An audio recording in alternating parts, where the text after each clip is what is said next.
Então vamos ler o texto, segundo Reis 22, de 1 a 20. Diz assim: Josias tinha 8 anos de idade quando começou a reinar, e reinou 31 anos em Jerusalém. A mãe dele se chamava Gedida e era filha de Adaías de Boscate. Josias fez o que era reto aos olhos do Senhor, andou em todo o caminho de Davi, seu pai, e não se desviou nem para a direita e nem para a esquerda. No 18º ano do seu reinado, o rei Josias mandou o escrivão Safã, filho de Azalias, filho de Mesulão, à casa do Senhor, dizendo: Vá pedir ao sumo sacerdote Ilquias que conte o dinheiro que foi trazido à casa do Senhor, o qual os guardas da porta ajuntaram do povo.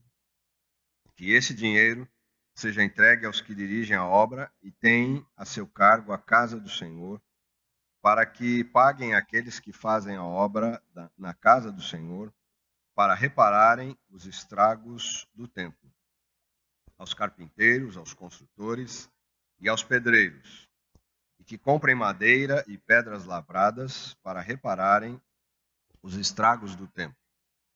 Mas não é necessário que prestem contas do dinheiro que lhes foi entregue, porque são honestos. Então o sumo sacerdote Ilquias disse ao escrivão Safã: Achei o livro da lei na casa do Senhor. Ilquias entregou o livro a Safã e este o leu. Então o escrivão Safã foi falar com o rei e lhe deu relatório dizendo: Os seus servos contaram o dinheiro que estava na casa do Senhor e o entregaram nas mãos dos que dirigem a obra e têm a seu cargo a casa do Senhor. Depois o escrivão Safã anunciou ao rei: O sacerdote Ilquias me entregou um livro. E Safã o leu diante do rei. Quando ouviu as palavras do livro da lei, o rei rasgou as suas roupas. Então deu ordens a Ilquias, o sacerdote, a Aicão, filho de Safã, a Acbor, filho de Micaías, a Safã, o escrivão, e a Asaías, servo do rei, dizendo: Vão consultar o Senhor por mim, pelo povo e por todo o Judá, a respeito das palavras desse livro que foi encontrado. Porque é grande o furor do Senhor que se acendeu contra nós, porque os nossos pais não deram ouvidos às palavras deste livro, para fazerem segundo tudo o que está escrito a nosso respeito. Então o sacerdote Ilquias, Aicão, Acbor, Safã e Asaías foram falar com a profetisa Ulda, esposa de Salum, encarregado das vestimentas da casa do Senhor, filho de Tikva, filho de Arás. Ulda morava na Cidade Baixa, em Jerusalém. Eles lhe contaram o que havia acontecido. E ela lhes disse: Assim diz o Senhor, o Deus de Israel: Digam ao homem que os enviou a mim. Assim diz o Senhor: Eis que trarei desgraça sobre este lugar e sobre os seus moradores, a saber, todas as palavras do livro que o rei de Judá leu, por terem me abandonado e queimado incenso a outros deuses, para me provocarem a ira com todas as obras das suas mãos. O meu furor se acendeu contra este lugar e não se apagará. Mas ao rei de Judá, que os enviou para consultar o Senhor, digam o seguinte: Assim diz o Senhor, o Deus de Israel, a respeito das palavras que você ouviu. Visto que o seu coração se enterneceu e você se humilhou diante do Senhor quando ouviu as ameaças que fiz contra este lugar e contra os seus moradores, que seriam objeto de horror e de maldição, rasgou as suas roupas e chorou diante de mim, também eu ouvi a sua oração, diz o Senhor. Por isso deixarei que você morra e seja sepultado em paz, e os seus olhos não verão todo o mal que trarei sobre este lugar. Então eles levaram esta resposta ao rei. Achei o livro da lei, o livro de Moisés. E é muito interessante a gente observar aqui inicialmente essa descrição que o texto faz sobre Josias. Josias fez o que era reto aos olhos do Senhor. andou em todo o caminho de Davi, seu pai, e não se desviou, nem para a direita e nem para a esquerda. Diferente da maioria dos reis, tanto de Israel, o reino do norte, como depois do reino do sul, que tem na sua biografia essa triste descrição. E fez o que era mal perante o Senhor. No caso de Josias, então, é diferente. Ele fez o que era reto perante o Senhor. Ele provavelmente recebeu uma grande influência da sua mãe, que é mencionada aqui nesse texto. E a gente vê a importância das mulheres, a influência das mulheres na formação de uma sociedade inteira. Josias, agora no versículo 3, no 18º ano do seu reinado, Josias tem 26 anos. O templo será reparado, o templo que havia sido abandonado, o templo que era uma referência da presença de Deus no meio do povo. Por isso era chamado de a casa do Senhor. Ele havia sido abandonado, estava em ruínas. E é muito interessante isso, é muito sintomático isso, que Israel, ou Judá, uma nação nascida sob a égide de Deus, sob a própria direção de Deus, seria uma saudável teocracia. De repente, aquele símbolo da própria presença de Deus, o templo começa a ser colocado de lado, é abandonado, entra em ruínas. A última reforma havia acontecido há mais ou menos 192 anos atrás, antes do reinado de Josias. E nesse trabalho, então, da reforma, olha só, é encontrado o livro da lei, que também havia sido abandonado, que havia sido deixado de lado. O templo, o livro, escanteados, abandonados, em ruínas, empoeirado. Como pode isso, né? Como pode? Como pôde acontecer isso na história daquele povo que tinha uma proximidade tão grande com Deus? Como é que deixaram a coisa chegar àquele ponto, né?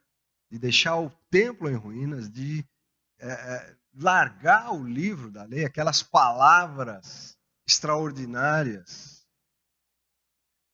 que seriam a base do funcionamento daquela nação. Leis, não apenas para o espírito, mas para o corpo e para as relações sociais, políticas.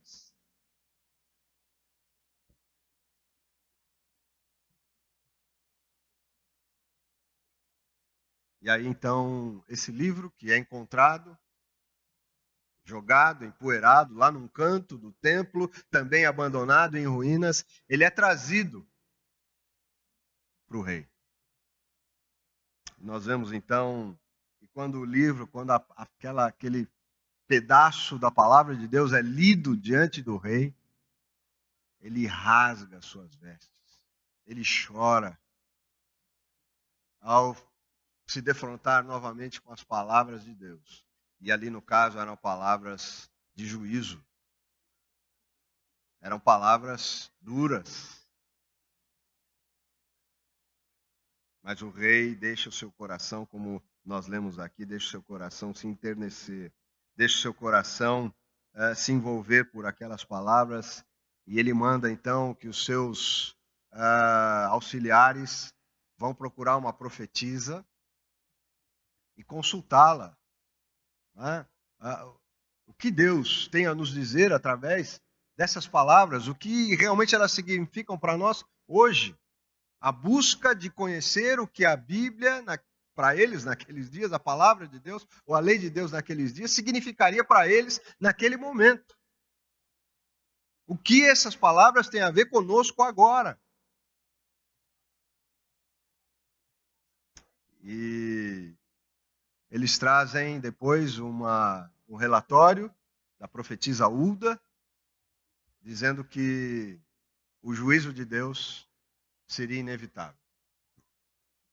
Eles se afastaram tanto de Deus, eles abriram as portas dos seus corações, da sua alma, para deuses estranhos. Só para dar um exemplo de a que ponto eles chegaram, um dos deuses que eles adoravam, o deus Moloque, exigia o sacrifício de crianças. Então eles chegaram a esse ponto, de se dobrar a um deus dessa natureza. E o juízo veio, e as consequências vieram. Judá praticamente foi dizimada. 11 anos depois da morte de Josias, aconteceu o cativeiro da Babilônia. Nabucodonosor tomou conta de Judá. E eles ficaram 70 anos exilados ali na Babilônia. Sofreram muito com aquele exílio. As consequências foram pesadas. Elas aconteceram inevitavelmente. Entretanto, Josias foi poupado, como nós vimos aqui. Disse lá a profecia de Hulda que Josias seria poupado. Morreria em paz, seria sepultado com os seus pais. Gente, a Bíblia é um livro antigo e contemporâneo ao mesmo tempo.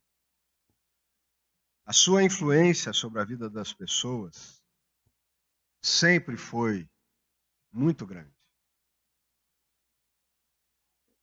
No caso aqui, do texto que nós lemos, dessa história, do período do rei Josias, depois que o livro foi encontrado, naquele trabalho de restauração do templo, depois que o livro foi encontrado, a lei de Deus foi encontrada e lida perante o rei, as mudanças começaram a acontecer mudanças. A coisa não foi de toda perdida. O culto foi purificado, o culto do povo foi purificado, porque havia sido extremamente contaminado. O culto foi purificado. Ele derrubou os altares idólatras. Restabeleceu a celebração da Páscoa. Inclusive, a celebração da Páscoa tinha sido abandonada e esquecida. Um acontecimento tão marcante na história daquele povo havia sido deixado de lado. E Josias, então, restabelece a celebração da Páscoa. Aboliu as práticas mediúnicas, enfim. Ele restaurou a vida da nação no seu período de reinado. Embora as consequências viessem mais à frente. A palavra de Deus, o juízo de Deus, haveria de se manifestar. Mas nem tudo foi perdido. Muitas pessoas se voltaram de novo para Deus. Muitas pessoas reconheceram que era preciso renovar as suas vidas e a sua caminhada. E há uma descrição aqui de Josias, mais uma descrição de Josias, no capítulo 23, no versículo 25. Olha o que o texto diz a respeito do rei Josias. 23, 25. Antes dele, não houve rei que lhe fosse semelhante, que se convertesse ao Senhor de todo o seu coração, de toda a sua alma e com todas as suas forças, segundo toda a lei de Moisés. E depois dele, nunca se levantou outro igual. A grande virtude de Josias foi ter aberto o seu coração para Deus, para suas palavras, ter se arrependido, ter se humilhado, ter reconhecido que não apenas a sua família, mas a própria nação havia se afastado de Deus. Na verdade, essa foi a grande obra do Josias. Ter reaproximado sua família, ter reaproximado grande parte da nação para Deus novamente. E aí as coisas mudaram. Achei o livro. Um livro que havia sido colocado de lado. Os livros são muito importantes na nossa vida. A gente precisa ler. Eu, alguns anos atrás, coloquei como uma das metas para mim ler os clássicos da nossa literatura que eu não tinha lido. E pude ler Machado de Assis, os seus contos extraordinários. Pude ler, não tinha lido Os Sertões, de Euclides da Cunha. E outras coisas que são importantes para a gente conhecer a respeito da nossa história, da nossa cultura. Muita coisa boa para se ler. Mas há um livro que tem que ser o primeiro, sempre, da nossa lista, que é a Bíblia. E se a Bíblia fosse olhada apenas do ponto de vista literário, já seria, sem dúvida nenhuma, a maior obra já produzida na cultura humana. Porque ela é extraordinária. Na verdade, a Bíblia que nós temos aqui é uma pequena biblioteca, com 66 livros. 66, né? É isso? 66 livros. Dividido em duas partes. O Antigo Testamento, o Novo Testamento. O Antigo Testamento com... Quantos livros mesmo? Oi? 39. Tem certeza? 39, isso. E o Novo Testamento? Oi? 27? É isso. Dá 66 a soma. Para a gente recordar da antiga classe de catecúmenos. Mas é muito interessante que quando a gente lê de Gênesis a Apocalipse, o que a gente percebe, o que a gente descobre, o que a gente sente, é que foi a impressão que a gente tem é que foi escrito por uma pessoa. Acho que uma pessoa escreveu aquela obra toda, do começo ao fim, porque ela está toda ligada. Há uma ligação entre todos esses 66 livros que foram escritos por mais ou menos 39 autores diferentes, num período de 1.600 anos, 16 séculos. Então é impressionante a unidade deste livro na sua total diversidade. Não há nenhuma outra obra literária que tenha essas características. Que tenha esse conteúdo extraordinário. Há um tempo atrás, ouvindo um filósofo inglês, num documentário, ele dizia que não encontrou em outro lugar uma descrição mais profunda da natureza humana que no Evangelho, ou nos Evangelhos. Já estudei muito, mas não encontrei uma descrição tão profunda da natureza humana como encontrei nos Evangelhos.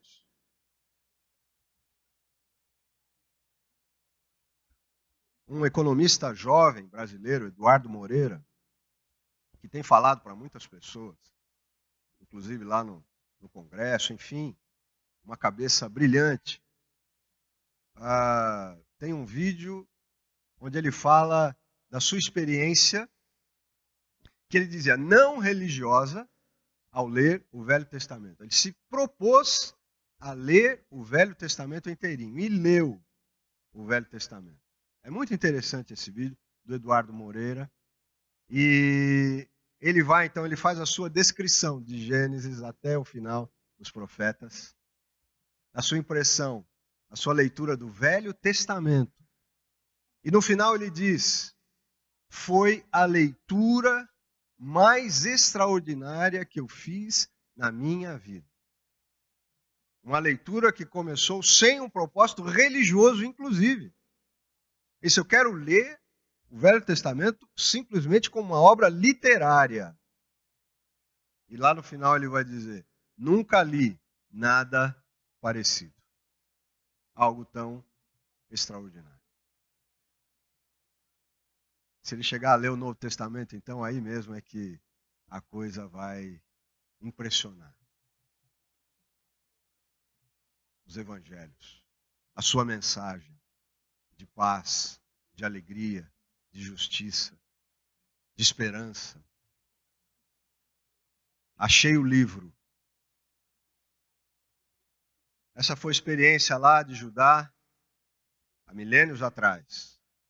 O fato de terem achado o livro que estava jogado num canto, empoeirado, mudou a vida daquelas pessoas, porque o livro, inclusive Josias chamou os seus auxiliares imediatos para que lessem diante de todo o povo as palavras do livro da lei.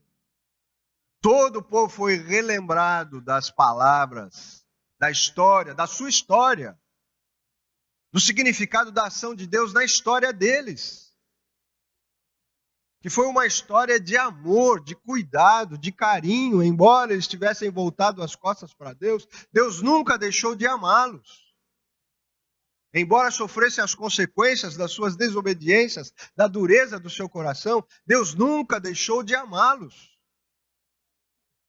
Porque depois daquele cativeiro de 70 anos, eles voltaram para a sua terra.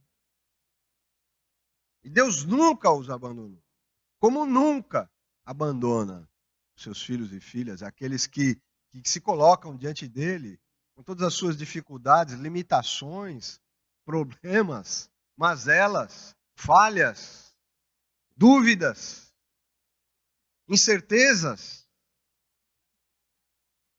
Mas esse livro, fala então desse Deus que vem ao nosso encontro, desse Deus que nos ama acima de tudo, desse livro que nos leva mais uma vez a comemorar o Natal. A vinda pessoal de Deus ao mundo, na história da humanidade. Para nos resgatar, para nos trazer de novo para perto dele. Porque isto é o céu, gente. Isto é o céu. O céu é viver com Deus, é estar com Deus. O céu é ter Jesus Cristo presente na nossa vida. Isto é o céu. Este é o maior sentido do céu.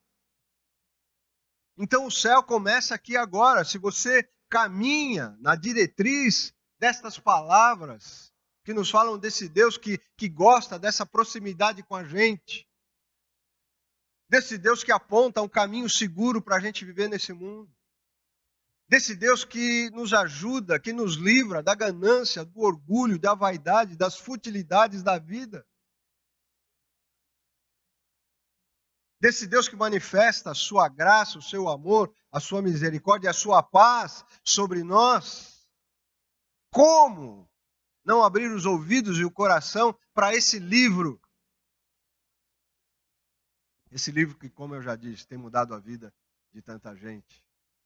Essas palavras que têm sido alimento para tanta gente. Essas palavras que têm sido uma diretriz para tanta gente.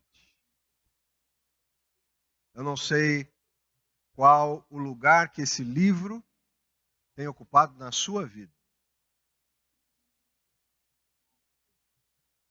Não sei se esse livro ocupa um lugar central das suas leituras, das suas meditações. Se é que você tem tido tempo para meditar nas coisas, nas palavras desse livro. Porque todo mundo diz hoje que não tem mais tempo para nada. Até existe o banco 30 horas, porque 24 horas já não dá. Então tem que ter um banco 30 horas. Porque as pessoas não têm mais tempo para nada. Não tem tempo, vírgula. Não tem tempo, vírgula. Porque perdem tempo com um monte de bobagens. Com coisas que não edificam. com coisas que prejudicam, especialmente nas redes sociais, que podem ser uma coisa muito boa, e de fato são, mas que podem ser uma coisa deletéria, prejudicial, destrutiva na vida de uma pessoa. Então as pessoas têm tempo sim. Você tem tempo sim quando você quer. Para as coisas que você acha que são importantes, para as coisas que você gosta, você arruma tempo.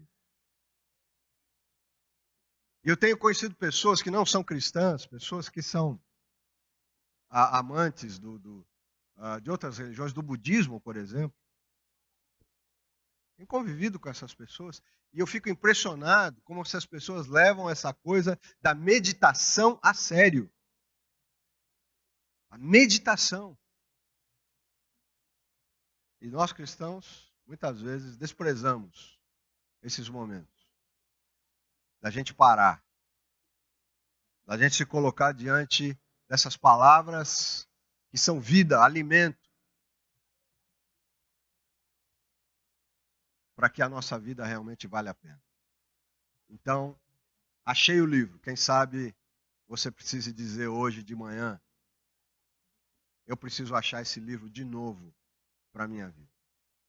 Eu preciso de novo aproximar esse livro do meu coração, da minha mente, da minha alma. Deus nos abençoe. Esse dia da Bíblia seja um dia, quem sabe, de reencontro nosso com a palavra de Deus. Amém?